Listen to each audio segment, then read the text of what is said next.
performances against Leinster over the last few meetings. Yeah, this is a massive game. It really is. You look at what Munster need right now.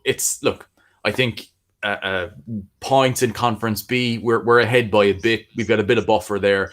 But for Munster, it's about getting that win and showing that you can beat Leinster. I mean, Munster have had a lot of games against them over the last couple of seasons. Disappointing losses at home. We've had disappointing losses in semi-finals. And now it's at the point where Munster need to come in and win here. They need to show that they can do it. And you look at the team that Munster have been able to put out. It's been quite a while, I think, since Munster have had. Look, there's still a few key guys missing, but a lot of the guys who you'd want back for a game like this, Dave Kilcoyne, Jean Klein, he of course missed out last time through injury, and James Cronin. So you look at these guys and you look at how they've been performing so far this season. This is a very big game, and it's an opportunity for Munster to make a statement, not just in Conference B, because ultimately Conference B isn't going to live or die by this result, but it'll show that if Munster get to a final or another big game against Leinster, that if they can win here, they will show that they can win there. Yeah, and it is. Look, it is one of the most eagerly anticipated games, I suppose, and derbies that we've had in quite some time. What makes, I suppose, Munster's outlook more positive as we head into this one, or why are we in? I think as good a chance as we ever have been in previous meetings as at getting one up over on Leinster. I think you look at Munster's record since that defeat in that PRO14 semi-final has been incredibly good. There's been lots of results that I think have stacked up quite well since then. Winning away to Scarlets, winning at home to Edinburgh, both against them as strong as I think they've been this season before injuries and test matches started to come in and take players off them. And you look at going away to Claremont. I mean, that again is a result that we'll have to see how much it'll stack up with Munster over the course of the next number of weeks. But that gives Munster a lot of confidence coming into a game like this. If you can go to the Stade Marcel Michelin and beat Claremont, giving them, a 19, 20-point head start, you should be looking to be very competitive at home in a home derby against Leinster. Leinster, I think, are better than Claremont. But you look at, what Munster have shown this season.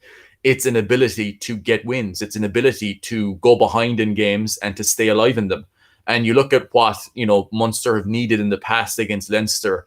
There's been a few different things, and there's been a lot of criticism over Munster's approach to some of those games. But it's been about impacting them on ball. And you look at a guy like CJ Stander playing extremely well. You look at a guy like Dave Kilcoyne, a guy coming off the bench who's got a lot to show in this game ahead of the Six Nations, and not just in the Six Nations. And this is the same for all the players here. This isn't about Ireland and the Six Nations. This is about winning now for Munster. Despite some people trying to turn it into, like you said, trying to wind the clock back to 1994 in a probable possible trial.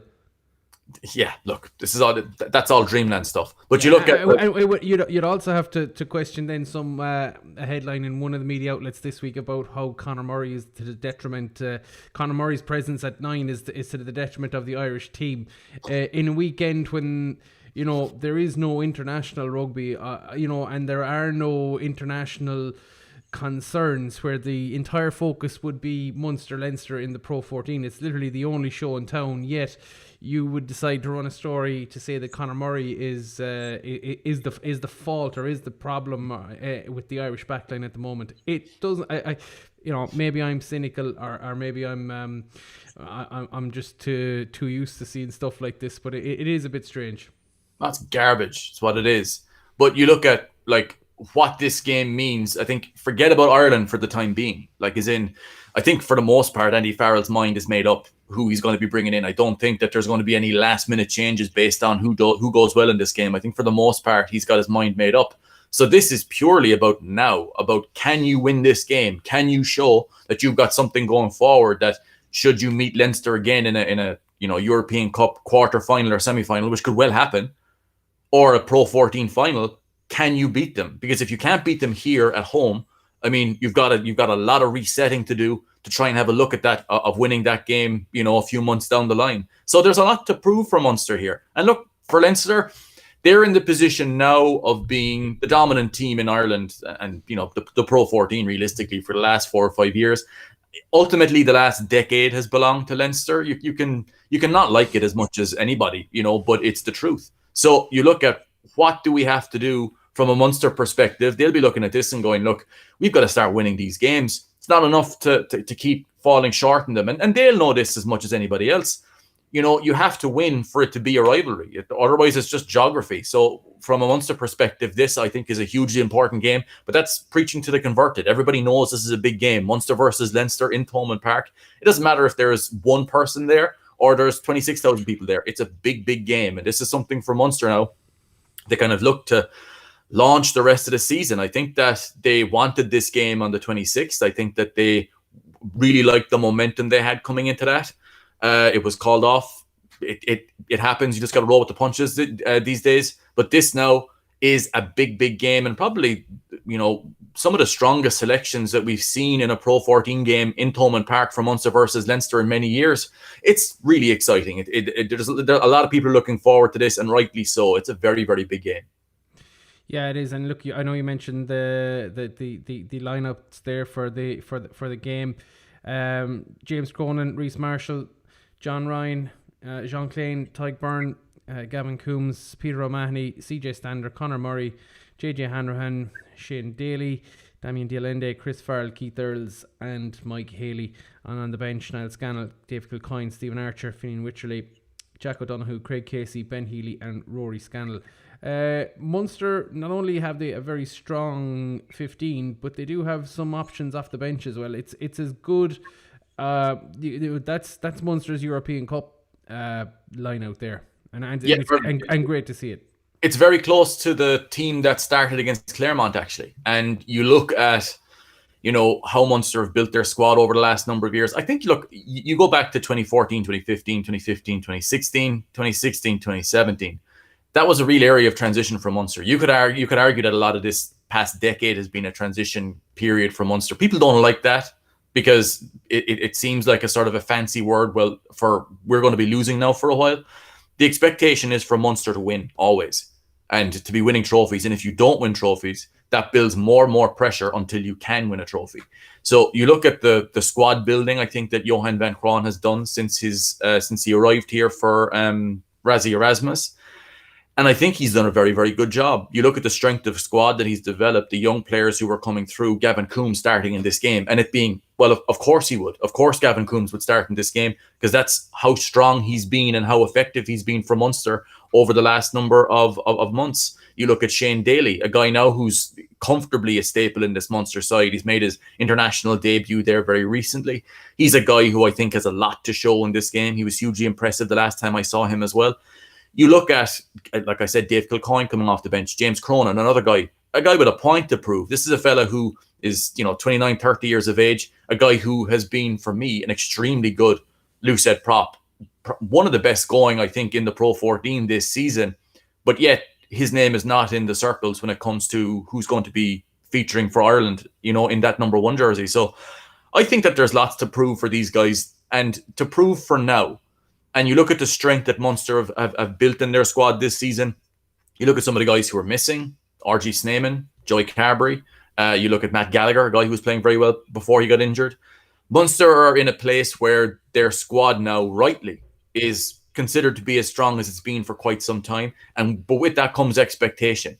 The expectation is that if you're going to win trophies, you're going to have to go through Leinster at some stage.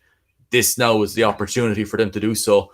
And to claim a pretty big scalp. Only 2 teams have beaten Leinster in the last year or more, Connacht and Saracens. And you look at the Connacht game, Leinster had shipped a few injuries there during that one. This is a full-strength Leinster side. So Munster now will be looking to put themselves in that bracket of a team who has beaten Leinster and has that shown that they can then beat Leinster again. Yeah, and I'll come back to that point in a second, but just go through the Leinster 15. Hugo Keenan at full back, Jordan Larmour on the wing, Gary Ringrose and Robbie Henshaw in the centres, Jimmy O'Brien on the other wing, then Johnny Sexton, whose international credentials haven't been questioned this week, is at 10, Luke McGrath at 9, and the forwards made up by Cian Healy, Sean Cronin, Andrew Porter, Scott Fardy, James Ryan, Rhys Ruddock, Will Connors, Caelan Doris, with a replacements bench of Ronan Kelleher, Ed Byrne, Tom Clarkson, Ross Maloney, Jack Conan, Jamison, Gibson, Park, Ross Byrne, and Josh Van der Fleer.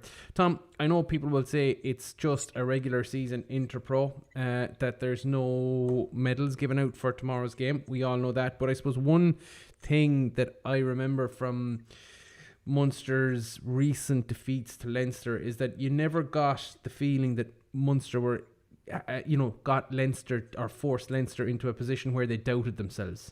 That Leinster looked like they believed that they were always going to win. And regardless of the fact that there's no medals being given out for this game tomorrow, if Munster are to beat them down the line, then I think that's essential that they are able to create that doubt and get Leinster to question themselves. Very few teams have gotten to that point with Leinster. Saracens certainly have. Saracens have put that doubt, that little nugget of fear, sporting fear, we'll say, with regards to what they can do. Munster have tried. They've come close at times during games, but ultimately, like a lot was said when you go back to that PRO14 semi-final there back in September. A lot was said about Munster's box kicking. A lot of this stuff is clueless. The complaints about it, people who don't understand the value of kicking never will at this point. I think it's been explained longly and loudly enough for most to get it. But you look at, the problem wasn't the box kicking for Munster. It's what came afterwards. When Munster were trying to handle the ball, move the ball, advance the ball up the field after they had either won possession or were launching off the set piece, they just constantly ran into the teeth of the Leinster defence and just got no gain line whatsoever. Some of that came down to Munster's structure, and I think that has improved over the course of the season since then. But for Munster to, have a shot of really putting a scare up Leinster, not enough to win the game, but just early in the game to build into it, they have to get respect on the gain line from Leinster. They can't allow Leinster to piece them up in defence, like what happened back in September in the Aviva, and like what happened in Thomond Park back in December of 2019. Was it that long ago? Yeah. Where you look at that game, and Munster had a lot of ball in that game, but Leinster just pieced them up in defence, and that was the winning of the game for them. I think that was probably the big, kind of coming out game for Will Connors, where he showed that, look, this is a guy who's got serious defensive credentials. You see him selected in the same team tomorrow for Leinster, and you're thinking, are they expecting for Munster to have a lot of possession? Are they looking to try to maneuver it to a position where Munster do have a lot of possession? I think we're going to be looking at a lot of kicking in this game tomorrow, to be honest. You look at the weather conditions, you look at, the teams who have beaten Leinster over the last number of seasons have kicked a lot. Connacht did it a couple of weeks ago. They just kicked a lot off 10 as opposed to kicking off 9. Saracens kicked an awful lot off 9. I mean, you look at that game, the Munster game that came a few weeks before. Munster box kicked 13 times off 9 in that game. Saracens kicked 16 times off 9 in the game a few weeks later, and it was hugely effective. This is something that has been shown to be effective against Leinster if you can do it. Yeah, and Johan van Gran was obviously watching some of the Leinster Ulster game, and I thought it was a fairly salty remark. But look, that's what we want to see in Interpros. We don't want to see these guys out being friends for 80 minutes. We want to see them take lumps out of each other, and it is good that there is that bitterness there, because it's what has fueled Munster in the past. And you'd imagine with the crop coming through that, I suppose, look, and to be fair, the crop's coming through in both provinces at the moment, with Leinster and Munster, that they, there's the start of that simmering bitterness again, that hopefully if we can start to get back on an even keel with them, that we might see a return to some of the, I suppose, of the 08, 09 kind of, between 04 and 09, kind of that kind of rivalry. Yeah, I mean, look, Johan van Graan this season and this week has had to look at some load of nonsense when it comes to the tactics in that game. Like, God above, and to see Saracens beating them with more or less the same game plan, a bigger scrum, obviously, bigger ball carrying, a few weeks later, and then for it to just be completely ignored, as in, who could have predicted this? Who could have predicted that Saracens would play this way? It's just, again, it's just, you can forgive him that kind of that kind of remark, like a little 5-second joke, the way some people are going on. You swear to God, he was doing a podcast on it for 30 minutes. But you look at how Munster have looked to try to pin back Leinster. It's similar to what Saracens have done. a similar principle to what Connacht did. It's about limiting Leinster, about making them play in their own half of the field. Because look, if you're playing Leinster and you're defending them mostly in and around your 22, you're going to lose that game. If you're conceding a ton of territory to Leinster and you're conceding a ton of possession to them. The best thing, and you look at Connacht's numbers in that game that they won recently, they gave Leinster possession, but Jack Carty's kicking dictated where it happened. So their possession in that game, and when Sexton went off, they didn't really have a reliable way to exit through down the field, which they may have done had Sexton been there, because Leinster tend to kick more off 10 than they do off 9. So you look at what are you going to expect from Leinster tomorrow? You look at what they did in the second half against Ulster. Johan van Hraan mentioned it. They started kicking a lot off 10. They started moving the ball down the field, pressurizing Ulster's possession once they got there, and then launching off the line out, forcing them to kick, forcing them to make mistakes. Kicking works. It's a really misunderstood area of the game. Some of that is a failure of punditry, I think. But you look at how effective it is when teams kick well, and when they follow that like good kicking up with good play there afterwards, it's a winning strategy. But you've got to do it accurately, and then you've got to follow it up. Munster last time did part 1 really well, but part 2, they missed kicks off the tee that they typically would get. They missed kicks to touch. They made mistakes ball in hand, and then they lost gain line ball in hand. That can't happen if Munster are looking to try to win this game against Leinster tomorrow. Just looking at the weather, I think this is going to be a game. The team who can manage territory better will win. And it comes down to who has the patience to stay in the game when it comes to kicking, who isn't going to lose patience during kicking duels, who is going to play the smart rugby, is more than likely going to be the team who's going to win tomorrow. Field position, to borrow an NFL term. That's pretty much what it is going to be about, and patience. And both sides are going to look to try to box the other in. So, where you don't want to be playing rugby against Leinster is to be handling a lot of ball on your 22 or just outside it. You don't want to play there, because Leinster will piece you up in the fence. Will Connors will just stand in that C position, and he will chop tackle all day long, and they will keep doing it. So you've got to show them something else. You've got to get those guys moving. You've got to get Keane Healy, Andrew Porter, James Ryan. You've got to get those guys moving back. You've got to hit them in transition. You've got to wait to see if you can, what Connacht did very well, in my opinion, was when they kicked long, their kick transition defense was really, really good. So they ran right up. And yes, there was a few inexperienced players in Leinster's backfield that won't be there tomorrow. They were able to stop them when they were looking to counterattack, attack that breakdown, and really, really pressurize Leinster's possession in and around their 22 and inside their 10-meter line. And once Leinster kind of had to reset, they had to kick back. And once they kicked back, Connacht were able to win those aerial duels and then bring their game into play then.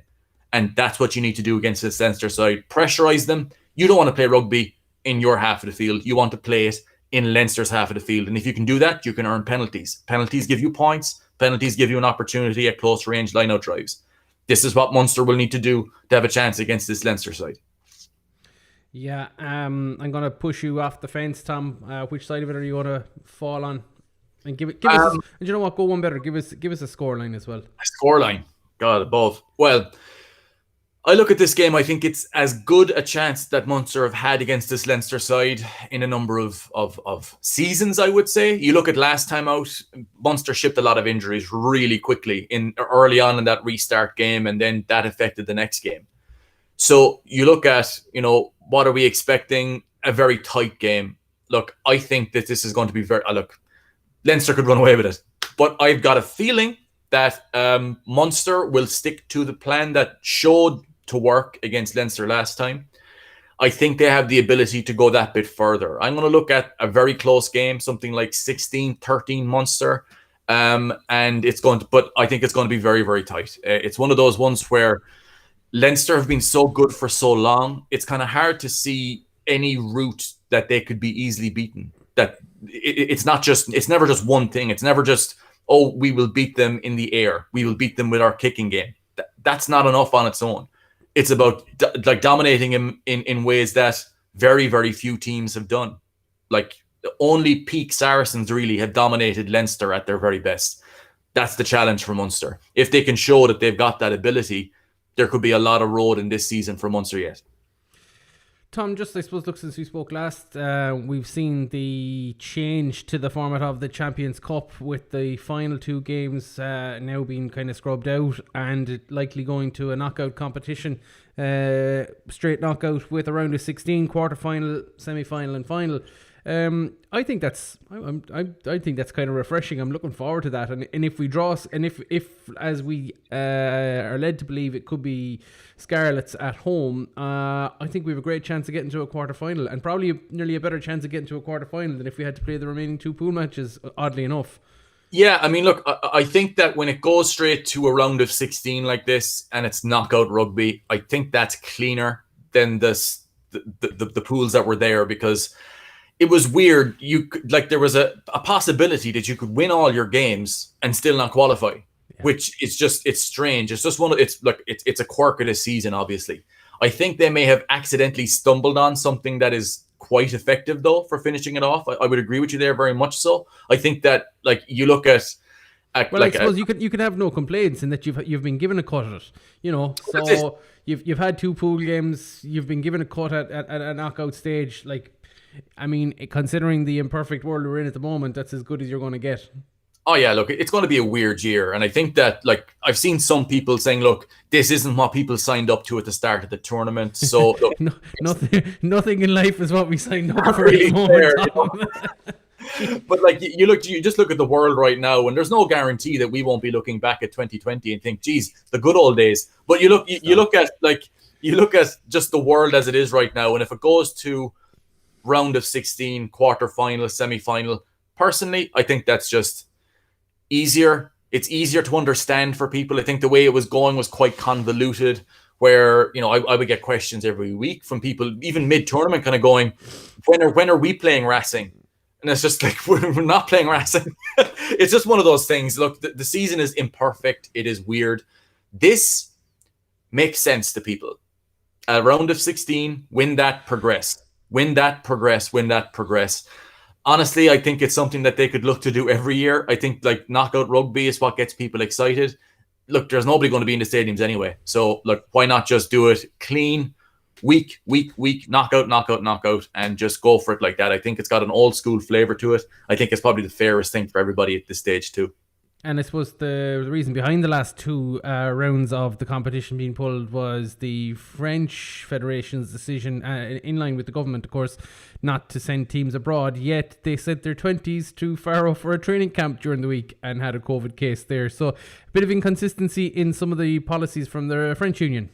Oh, yeah, look, but you're going to see hypocrisy everywhere. It's just one of those things where there's no way, nobody knows what they're doing here. Essentially, everybody's just flying by the seat of their pants ultimately, I think that, France, I get the logic of it, because you look at 14 teams going to England, going to Italy, going to Ireland, whatever else, and then all coming back in was more risky than, they're saying the 6 nations can go ahead, which I really hope it does, that is a less risky thing, because obviously it's one group coming in and out rather than 14, 15, but you look at, there's no easy way to go about it. I think everywhere you go these days, you let your guard down for a split second. Even if you don't let your guard down, you can catch it. And it's just the world we're living in.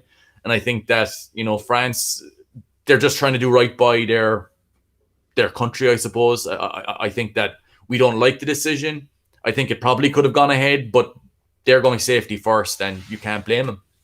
No, certainly not. Tom, obviously you've got plenty coming out that's been on the Patreon page, but if people want to catch up and brush up on and get their homework done in advance of tomorrow's game, tell them what's available. Yeah, on patreon.com/3 Red Kings for €2, €5 or €10 a month if you're feeling fancy. I have got a lot of content on this week's game. I've got the Red Eye, which basically looks at the kicking game in a lot of detail, what Leinster like to do, what Munster like to do, and why both teams are going to try to do what they're going to probably do in this game on tomorrow night. I've also got the Blood and Thunder podcast, basically going into some of these theories, plus a bit more on selection, on the line-out, and a lot of other things like that.